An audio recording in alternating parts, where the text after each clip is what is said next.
Chers téléspectateurs, je vous salue aujourd'hui au nom de Jésus, notre Sauveur bien-aimé, qui nous accorde la grâce de la vie, nous donne de jouir d'un peu de santé. Pour certains, bien sûr, ils sont touchés par la maladie, mais la droite de Jésus continue à nous soutenir.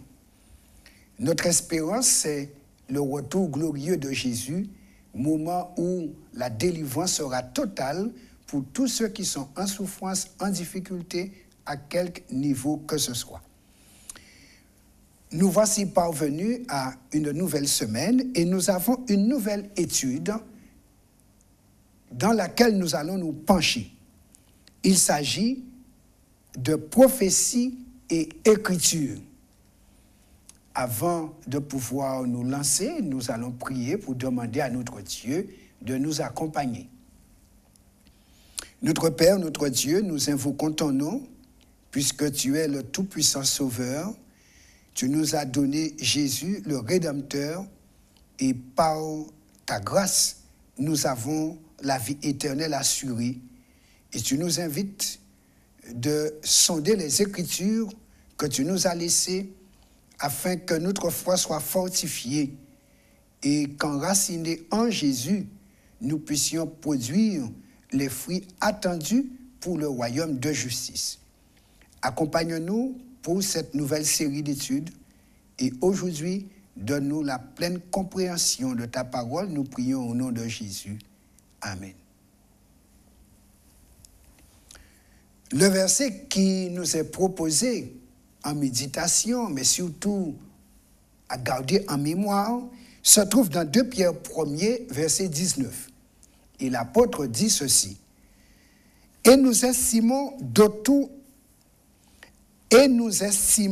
d'autant plus ferme la parole prophétique à laquelle vous faites bien de prêter attention comme à une lampe qui brille dans un lieu obscur jusqu'à ce que le jour commence à poindre et que l'étoile du matin se lève dans votre cœur. »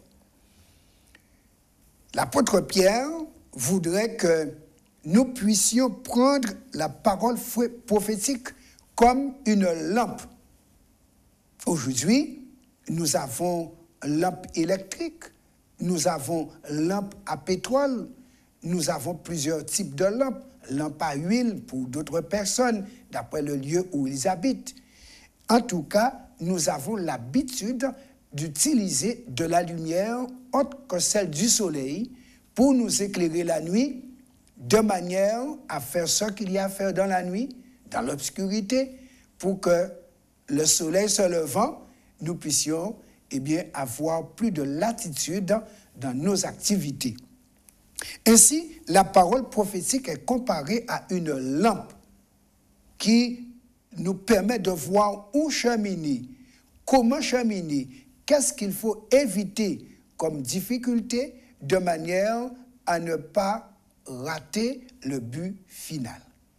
Ainsi, nous allons cette semaine écouter l'apôtre Pierre nous parler de cette parole prophétique et surtout l'attitude que nous devons avoir face à cette parole prophétique.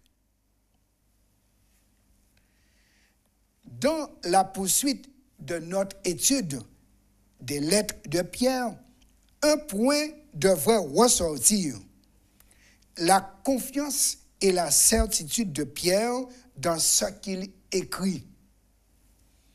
Nous voyons la même chose chez l'apôtre Paul. Une conviction ferme et claire de ce qu'il proclame concernant Jésus-Christ et la croix. Dans les textes de cette semaine, nous étudierons de plus près cette assurance de Pierre. Il nous donne même la raison de ces certitudes. Nous ne croyons pas, dit-il, à des fables habilement conçues, comme celles des religions païennes de leur époque.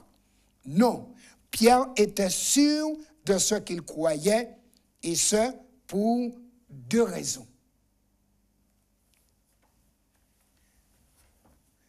D'abord, il a été un témoin oculaire de notre Seigneur Jésus-Christ. Il ne peut être plus important pour nous aujourd'hui, en tant que croyants, que cela ne l'a été pour les témoins oculaires. Parce que l'apôtre Pierre a été un témoin oculaire de notre Seigneur Jésus-Christ. Mais il nous dit que pour tous les croyants, nous qui n'avons pas vu, mais de croire ceux qui ont vu et qui vont rapporter. Il y a donc la ferme parole prophétique, puisque s'il l'a vu, nous pouvons croire que ce qu'il dit, c'est une vérité solide. Pierre revient à la Bible en la désignant comme une affirmation certaine de Jésus, en particulier les passages prophétiques le concernant. Et cela est si vrai, puisque tout ce que la prophétie a annoncé de Jésus s'est réalisé à la lettre. Et c'est pourquoi Pierre disait, nous tenons pour d'autant plus certaine la parole prophétique. Et il nous invite, nous également, à y prêter attention. Oui, aucun doute là-dessus. Il s'agit de certains des passages prophétiques dont Jésus lui-même a parlé, disant que ces passages s'appliquaient à lui-même. Nous avons, par exemple, Matthieu 26 et le verset 54. Matthieu chapitre 26, verset 54. Comment donc s'accompliraient les Écritures d'après lesquelles il doit en être ainsi? Donc Jésus lui-même dit que lorsque les Écritures ont déclaré quelque chose, ce qui a été dit, c'est exactement ce qui va se passer. Voilà pourquoi l'apôtre Pierre nous invite à faire comme eux, prêter attention à la parole prophétique. Dans Luc 24, verset 27, la Bible nous dit, « Et commençant par Moïse et par tous les prophètes, il leur expliqua dans toutes les Écritures ce qui leur concernait. » Donc, nous voyons Jésus, avant sa mort, dire aux disciples que tout ce que les Écritures avaient dit devrait se réaliser. Et maintenant que les choses se sont réalisées, il a bien été mis à mort comme les choses avaient été annoncées. Maintenant qu'il est ressuscité, il va faire la preuve. Et nous voyons Jésus prenant tous les prophètes, depuis Moïse qui avait annoncé la venue du Messie, il va leur expliquer ce qui leur concernait. Ainsi, nous pouvons dire que la parole prophétique est christocentrique. Jésus est au centre des Écritures. Il va venir, c'était la parole prophétique. Il est venu, ça c'est le témoignage des témoins oculaires, et il reviendra, c'est l'espérance et des témoins oculaires et de ceux qui ont reçu le témoignage des témoins oculaires. Alors, si Jésus et Pierre ont pris la Bible autant au sérieux, comment pourrions-nous oser agir différemment? Si Jésus, le Fils de Dieu, s'est référé aux Écritures pour attester la véracité de la parole de Dieu, parole annoncée par les prophètes, nous comprenons que ses disciples ont eu la même attitude que Jésus à l'endroit de la parole prophétique. Nous, les derniers chrétiens, les derniers croyants, Pierre nous invite à prêter attention, nous aussi, à la parole prophétique, puisque ce qui est annoncé nous concernant va se réaliser, mais nous devons permettre que les choses soient en notre faveur. Voilà pourquoi nous allons prêter attention à la parole pour ne pas être déçus. Nous prions le Seigneur.